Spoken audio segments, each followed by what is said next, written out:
मैं ज्योतिषाचार्य डॉक्टर त्रिलोकीनाथ। आज व्यवसाय के विषय में हम लोग चर्चा करेंगे। ग्रहों नक्षत्रों की व्यवसाय में क्या भूमिका है और इस व्यवसाय में कैसे हम लोग प्रगति करते हैं, उस पर ग्रहों का क्या प्रभाव पड़ता है। यदि हम व्यापक दृष्टिकोण से देखें तो ज्योतिष में व्यवसाय की अहम भूमिका है। आज वर्तमान युग में व्यवसाय के द्वारा ही लोग बहुत आगे बढ़ते हैं और व्यवसाय को एक बहुत ऊंचाई पर ले जाने में सफल होते हैं। उसमें ग्रहों का बहुत बड़ा रोल होता है और ग्रह आदमी को ऊंचाई पर ले जाते हैं। अब ये स्थिति है कि ग्रह कहाँ हो और कैसी स्थिति में हो जिससे व्यवसाय भाव का माने निर्माण, बड़े व्यवसाय भाव का निर्माण बनता है। पहली प्रक्रिया तो ये है कि ये कुंडली में कि लक्ष्मी योग या लक्ष्मी राजयोग कैसे कुंडली में बनता है। आज के युग में कोई राजा महाराजा नहीं रह गया है। आज जिसके पास संपत्ति है वही आज के युग का राजा है। इसलिए वर्तमान समय में लक्ष्मी राजयोग का होना बहुत जरूरी है। यदि किसी की भी कुंडली में लक्ष्मी राजयोग है तो वो जो है व्यवसाय को बड़े अग्रिम से ऊंचाई पर पहुंचाने में सफल होता है। अब यहाँ हमें देखना है कि ग्रहों की स्थिति सबकी एक समान नहीं है। जिसमें लक्ष्मी राजयोग है या धन योग है तो वो उसकी जो है वो अपने व्यवसाय को बहुत ऊंचाई पर ले जाता है। अब यहाँ परिस्थितियां ये बनती हैं कि योगों का निर्माण कैसे होता है। अब जैसे आय वाले भाव का स्वामी व्यवसाय भाव में हो, व्यवसाय भाव का स्वामी आय भाव में हो, या जो है आयेश और धनेश दोनों लग्न में हो और व्यवसाय को देखते हो, तो लक्ष्मी राजयोग का निर्माण होता है। और इसमें प्राकर्म भाव भी मजबूत होना चाहिए और अष्टमेश भी मजबूत होना चाहिए। तो जब प्राकर्म मजबूत होता है तो व्यवसाय भाव को और बल मिलता है, क्योंकि योग तो बनता है लक्ष्मी का, लेकिन परिश्रम के साथ जुड़कर वो अपने व्यवसाय को अधिक ऊंचाई पर ले जाने में सफल होता है। अब यहाँ देखेंगे कि धन भाव जो है किसी की कुंडली में दूसरा भाव होता है और आय भाव किसी की कुंडली में जो है वो आपका 11वां होता है।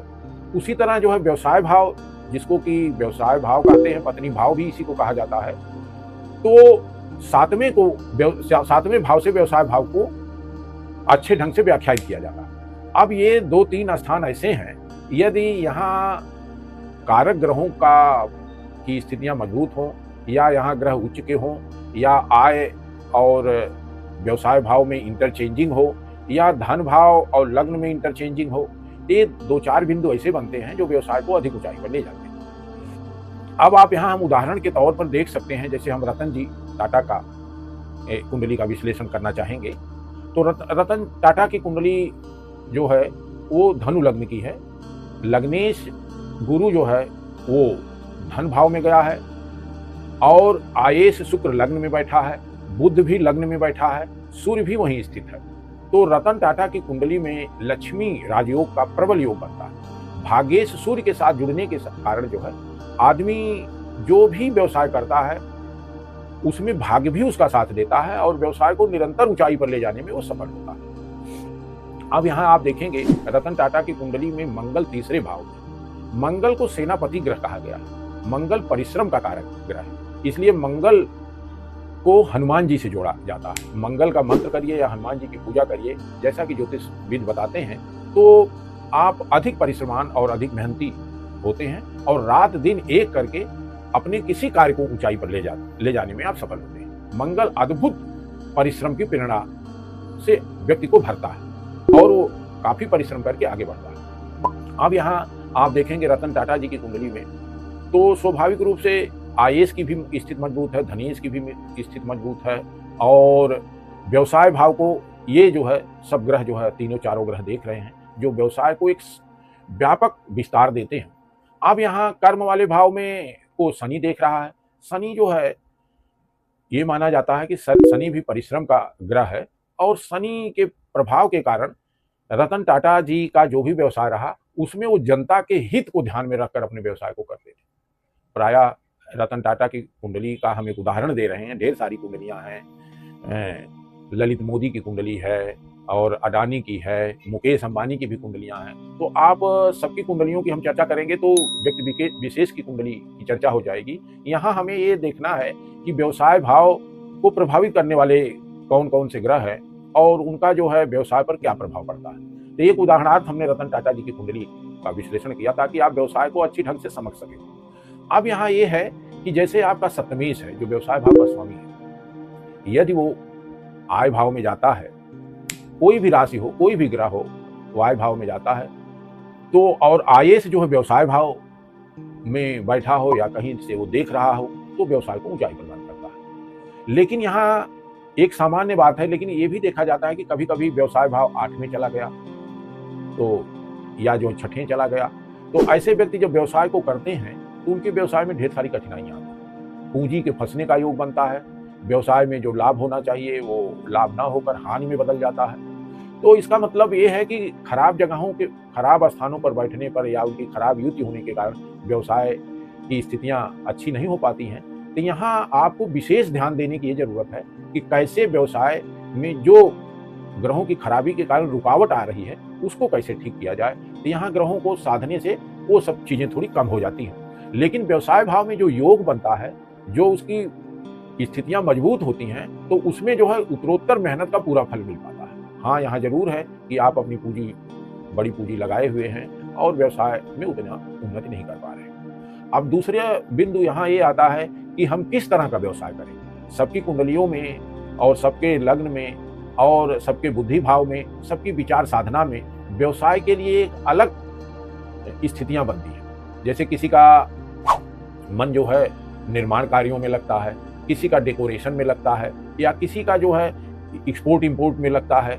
तो इस तरह व्यवसाय को उसी दिशा में यदि व्यक्ति को मोड़ा जाए तो उसमें वो अच्छा कर पाएगा। सब योगों को होते हुए भी ये देखा गया है कुंडली में कि आपकी कुंडली में लक्ष्मी राजयोग है और धन योग है और भी ढेर सारे व्यवसाय के कारक योग हैं, लेकिन तब भी आपका व्यवसाय ऊंचाई पर नहीं पहुंच पा रहा है। तो इसमें आपको ये ध्यान देना होगा कि आपके बुद्धि भाव और आपके लग्न का स्वामी जो है ये किधर जा रहा है, तो हमारी मनोदशा को उसी तरफ प्रेरित करता है। जब हम अपनी मनोदशा के अनुसार व्यवसाय करते हैं तो उसमें हमारा जो है लगाव बना रहता है, हमारा इंटरेस्ट बना रहता है और हम उस व्यवसाय में खूब परिश्रम करते हैं और उससे ऊंचाई प्रदान करते हैं। अब यहाँ हमको ये देखना है कि मान लीजिए धन भाव, आय भाव और व्यवसाय भाव तीनों मजबूत हैं, तो स्वाभाविक रूप से आपका व्यवसाय में हाथ डालते ही दिन दुगना रात चौगुना बढ़ेंगे। ये तो एक माने स्थितियां बनती हैं उसके जीवन में।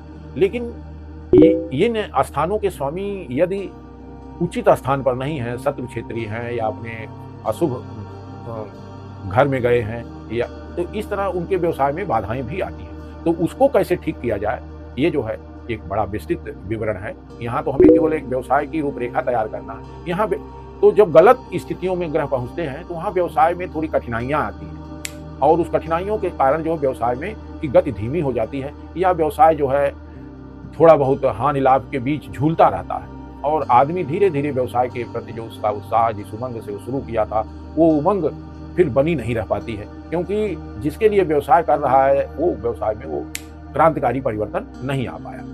तो इसलिए यहाँ जो है हमें ये देखना है कि हमारा आय भाव भले गलत स्थानों पर गया है, तो पहली बात है जिस स्थान पर गया है, जिस अशुभ ग्रह के प्रभाव में है, यदि हम उस ग्रह का दान करेंगे तो स्थितियाँ थोड़ी सी उसकी कमजोर होंगी और व्यवसाय के प्रति जो हानि हो रही थी वो हानियाँ कम हो जाएंगी। इसी के साथ साथ जैसे धन है, धन भाव का स्वामी गलत जगह बैठा है तो पूंजी निवेश होने के बाद जैसे पूंजी बार बार फंस जाया करती है, तो फिर आर्थिक संकट आ पाता है और आर्थिक संकट से आदमी जोखिम नहीं उठा पाता, और जोखिम नहीं उठा पाता तो फिर व्यवसाय में आगे नहीं बढ़ पाता। मान लीजिए ग्रह की आय की स्थिति या धन की स्थिति अच्छी नहीं है, एक बार आदमी पूरा पैसा लगा के व्यवसाय करता है, व्यवसाय में हानि हो जाती है, फिर दोबारा हानि हो जाती है, फिर उसके बाद पूंजी ही नहीं बचती है, तो फिर वो व्यवसाय करेगा।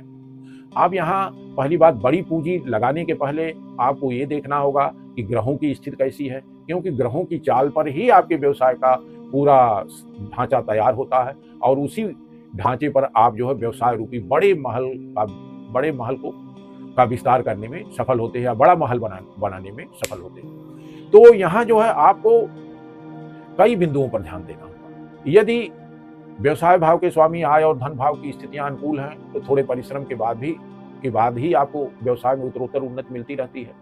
लेकिन यदि खराब स्थितियों में है तो उन खराब ग्रहों की पहचान करके आपको उसका निदान करके व्यवसाय को एक ऊंचाई प्रदान करने के लिए ग्रहों की शांति आदि या दान आदि के माध्यम से अपने व्यवसाय को ऊंचाई पर ले जाने में एक ग्रह जो है आपको सहयोग प्रदान करते हैं। इसी तरह जो है हमें ये देखना है, ठीक है, हम उदाहरण के लिए ले सकते हैं अडानी की कुंडली, मुकेश की कुंडली ले सकते हैं। जैसे मुकेश की कुंडली में भी इस तरह के कई ग्रह हैं, जहां भी वो हाथ रख देते हैं वहीं सोना गिरने लगता है। लेकिन अब उनकी कुंडली ऑलरेडी मजबूत है। अब सब लोग तो मुकेश नहीं बन पाएंगे, अडानी नहीं बन पाएंगे। लेकिन यदि ग्रह में यदि आपके आय भाव की स्थिति मजबूत है, मान लीजिए धन भाव की स्थिति मजबूत नहीं है, तो उस समय बड़ी बड़ी आय की स्थितियां जब बनती हैं, तो कौन से ग्रह ऐसे किया जाए कि जो बड़ी आय की स्थिति बनी और वो सारा धन फिर व्यवसाय के क्रियाकलापों में ही खत्म हो गया, तो व्यवसाय का कोई मतलब नहीं रह गया। तो उसको कैसे नियंत्रित करें कि जैसे वो संग्रहित हो जाए। जैसे मान लीजिए व्यवसाय भाव में अच्छे ग्रह नहीं है, आय भाव में अच्छे ग्रह नहीं, लेकिन धन भाव की स्थितियां मजबूत है। देखिए कहीं न कहीं चाहे व्यवसाय हो, चाहे आय हो, चाहे धन हो, चाहे प्राकर्म हो, तो ये सारे भाव जो है आपके कुंडली में कहीं न कहीं मजबूती प्रदान करते हैं। मान लीजिए एक दो भाव कमजोर हैं तो एक दो भाव मजबूत हैं, तो जो कमजोर हैं उनको हम साधेंगे और जो मजबूत हैं उन्हें और मजबूती प्रदान करेंगे, ताकि जो कमियां जैसे आय भाव की कमियां हैं तो उसको उस ग्रह को साध करके, उसका मंत्र करके, उस ग्रह से संबंधित दान करके आय की कमजोरी को थोड़ा हम दूर करेंगे। अब मान लीजिए धन भाव हमारा मजबूत है तो धन को और मजबूत करेंगे। उस ग्रह में कोई भी उस धन भाव का स्वामी हो सकता है, सूर्य है, चंद्रमा है, मंगल है, कोई भी हो सकता है, तो उस ग्रह को हम मजबूती प्रदान करेंगे ताकि जो भी आय हो उसे ज्यादा से ज्यादा हम संग्रहित करें और एक विशाल जो है आर्थिक आर्थिक सागर का निर्माण कर सकें, या जो भी कर सकते हैं आर्थिक बड़े पैमाने पर धन संग्रह कर सके, इस तरह की स्थितियां।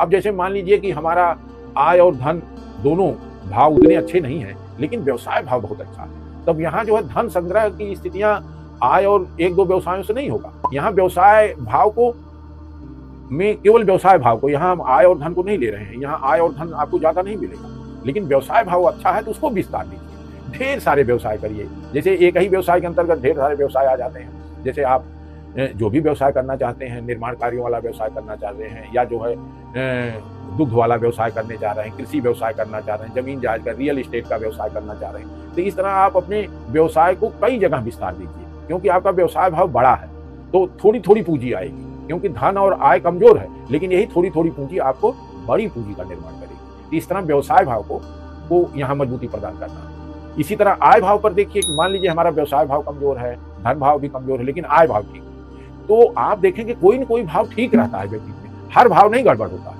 यदि हर भाव गड़बड़ है तो व्यवसाय की तरफ आपका रुचि नहीं जाएगी और व्यवसाय करेंगे ही नहीं आप। अब इसे मान लीजिए हमारा आय भाव बहुत अच्छा है, लेकिन हमारा व्यवसाय और धन भाव दोनों खराब है। हमें आय तो होती है बड़ी, लेकिन हम धन जो लगाते हैं वो पता नहीं चल पाता, उसका न कोई लाभ मिलता है न कुछ मिलता है, लेकिन हमें माने उसका विस्तार नहीं हो पाता है। वो सारी चीजें आप देखेंगे। तो यहाँ आय वाला भाव अच्छा है, तो जहां हम डालेंगे तो स्वाभाविक रूप से आय की वृद्धि होगी ही होगी। तो हमें यहाँ जो है आय वाले भाव को तो मजबूत करना है, उससे संबंधित जो भी ग्रह है उनकी पूजा मंत्र या दान तो करना ही है, लेकिन हमें जो धन भाव कमजोर है या जो है व्यवसाय भाव कमजोर है उसको मजबूती प्रदान करना है, ताकि हम बड़ी आय को यहाँ जो है खपा सकें और इसको विस्तार दे सकें। इस तरह जो है आपका माने कि धन और व्यवसाय के कमजोर होने के बाद भी आप बड़ी आय करने में सफल होंगे।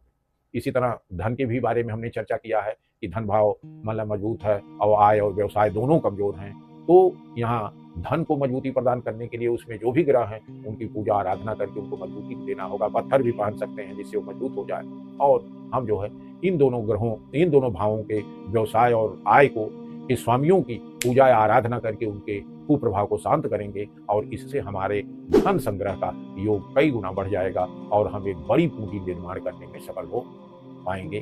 धन्यवाद।